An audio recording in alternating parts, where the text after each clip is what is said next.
Hello friends, कैसे हैं आप सभी। उम्मीद है आप सभी बहुत अच्छे होंगे और उम्मीद करता हूं कि आपके थर्ड सेम के जितने भी पेपर हो चुके हैं और जितने भी होने वाले हैं वो काफ़ी अच्छे हुए होंगे और काफ़ी अच्छे होंगे।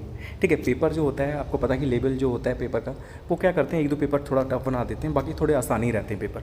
ठीक है, तो अगर हम बात करें शैक्षिक मूल्यांकन के पेपर की, इसमें जो मैंने ऑप्शनल देखे हैं तो उन्हें मैं ना ज़्यादा ईजी कह सकता हूँ ना ज़्यादा टफ कह सकता हूँ। ठीक है, मुझे पूरी उम्मीद है कि आपने 10 जो होगा ना वो क्रॉस कर दिया होगा। ठीक है, 10 प्लस तो आपके होने चाहिए इसमें नंबर। ठीक है, अगर हम बात कर लेते, कल मैं थोड़ा बिजी था इसलिए मैं इसका सॉल्यूशन आपको नहीं दे पाया था। आज मैं इसकी बात कर लेता हूँ कि कैसे क्वेश्चन आए थे और क्या क्या आपने किया होगा, इसका आंसर क्या हो सकता है। ठीक है, इसमें जो पहला था ऑप्शनल में, पहला क्वेश्चन था आपका कि मूल्यांकन प्रक्रिया का केंद्र बिंदु होता है। ठीक है, तो आपको नोट्स में देखने को मिला होगा, पहला ही टॉपिक में आपको ये चीज़ देखने को मिल गई होगी कि मूल्यांकन जो प्रक्रिया होती है उसका जो केंद्र बिंदु होता है वो कौन होता है, वो विद्यार्थी होता है। ठीक है, विद्यार्थी जो होता है वो मूल्यांकन प्रक्रिया का केंद्र बिंदु होता है, उसे हम बीच में रखते हैं और जितनी भी पॉलिसीज़ वगैरह बनाते हैं, जो भी चीज़ें बनाते हैं वो छात्र को लेकर ही बनाते हैं। ठीक है, नेक्स्ट जो इसमें क्वेश्चन था आपका कि रचनात्मक मूल्यांकन का मुख्य उद्देश्य क्या है।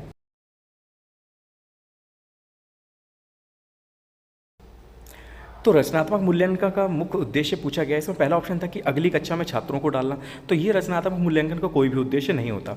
दूसरा था कि छात्रों को सीखने में की क्षमता को बढ़ाना, तीसरा है कि कक्षा में सहयोग देने के गुण को बढ़ाना, और लास्ट था आपका सीखने में आने वाली कठिनाइयों को समझना। ठीक है, अगर हम रचनात्मक मूल्यांकन की बात करें, जो हमें कुछ ना कुछ नया करने के लिए फोकस करता है, ठीक है, उस पर हमें प्रेशर डालता है कि आपको कुछ ना कुछ नया सीखना है, नई नई चीज़ें करनी है, तो इसका एक ही उद्देश्य होता है कि छात्रों को सीखने की क्षमता को बढ़ाना। ये कैसे आप कुछ ऐसा करेंगे कि जो छात्र हैं उनकी सीखने की जो क्षमता है उसमें थोड़ा सा इंप्रूवमेंट देखने को मिले, वो क्षमता बढ़ जाए। ठीक है, तो ये रचनात्मक मूल्यांकन का उद्देश्य होता है, तो यहाँ पे सेकंड जो ऑप्शन है वो बिल्कुल ठीक हो जाएगा। नेक्स्ट क्वेश्चन था आपका कि मूल्यांकन मापन से अलग है कैसे।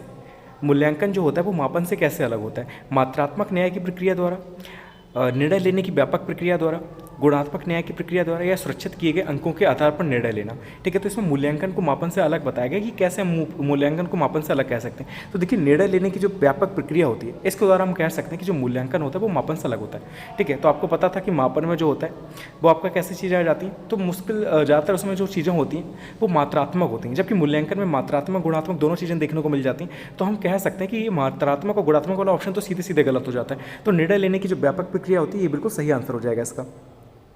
नेक्स्ट क्वेश्चन था कि मापन का सामान्य सिद्धांत संबंधित है। ठीक है, तो मापन की यहाँ पे बात हो रही है, तो मापन का जो सामान्य सिद्धांत होता है वो गणित से संबंधित होता है। ठीक है, तो पहला ऑप्शन यहाँ पे ठीक हो जाता है। नेक्स्ट जो क्वेश्चन था कि निम्नलिखित में से कौन एक प्रभावी मूल्यांकन प्रणाली की विशेषता नहीं है। ठीक है, कौन सी एक चीज़ है जो मूल्यांकन प्रभावी प्रणाली की विशेषता नहीं। तो देखिए, हमने विशेषताएं पढ़ी थी प्रभावी मूल्यांकन प्रणाली की, जिसमें आपको व्यवस्थितता देखने को मिल जाता था, लचीलापन देखने को मिल जाता था। ठीक है, जटिलता जो है ये आपको देखने को उसमें नहीं मिलता था। ठीक है, वैधता भी देखने को मिल जाता था। तो जटिलता यहाँ पर जो ऑप्शन हो जाएगा वो बिल्कुल सही हो जाएगा। ठीक है, ये जो है वो प्रभावी मूल्यांकन प्रणाली की विशेषता नहीं है। ठीक है, तो यहाँ पे डी ऑप्शन जो है वो बिल्कुल सही हो जाएगा। नेक्स्ट क्वेश्चन था कि विज्ञान का आरंभ अवलोकन से होता है तथा इसकी अंतिम पुष्टि के लिए अवलोकन में ही लौटना पड़ता है। अवलोकन की यह परिभाषा किसने दी है। ठीक है, तो अवलोकन की यहाँ पर बात हो रही है, ये जो ऑप्शन दिया गया था, ठीक है, ये जो क्वेश्चन था ये बाहर से दिया गया था, और मैंने आपको बताया था कि एक दो कथन हमेशा देखने को मिलते हैं। ठीक है, जो बाहर से दिए गए होते हैं, ऐसे दिए होते हैं जो आपने कभी पढ़े नहीं होंगे।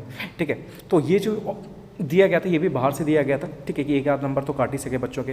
ठीक है, तो ये इसलिए दिया गया था। तो विज्ञान का आरंभ अवलोकन से होता है और इसकी अंतिम पुष्टि के लिए अवलोकन में ही लौटना पड़ता है। ये जो डेफिनेशन थी वो गुड एवं हैड की थी।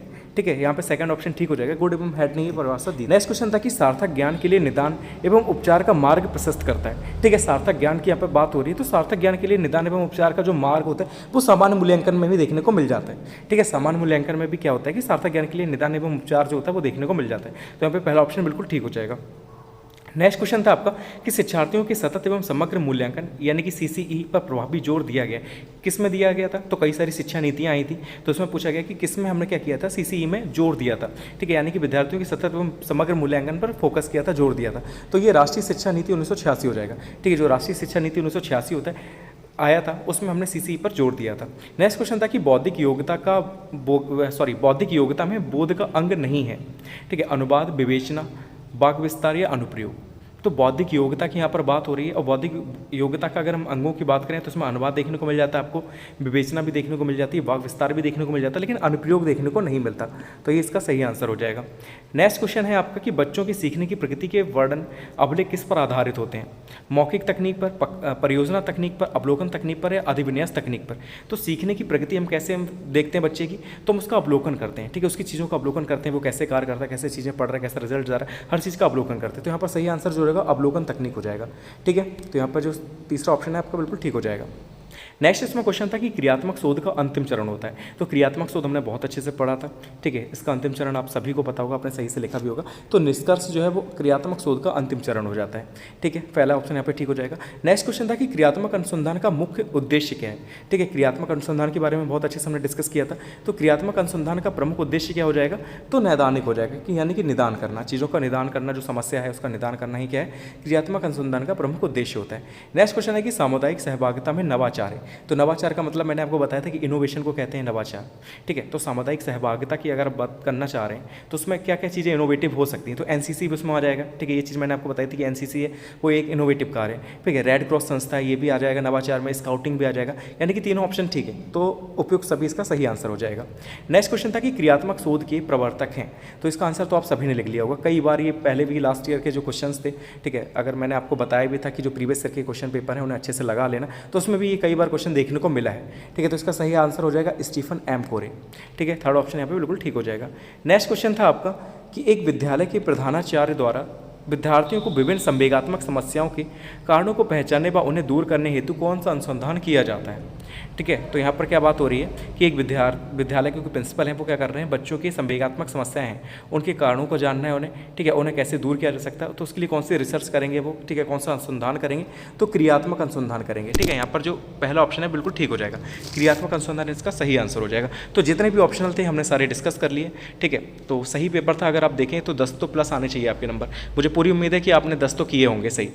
ठीक है, तो आगे की तैयारी करते रहिए। आज आपका साइंस का पेपर हो रहा होगा, मैथ का हो रहा होगा, और मैं पूरी कोशिश करता हूँ कि मतलब उम्मीद करता हूँ कि आपका बहुत अच्छा पेपर जाएगा और बहुत अच्छे से जाएगा, क्योंकि एक पेपर हार्ड आता है तो दूसरा आसान आना चाहिए। ठीक है, तो अच्छे से तैयारी करते रहिए। All the best. Thank you so much for watching this video.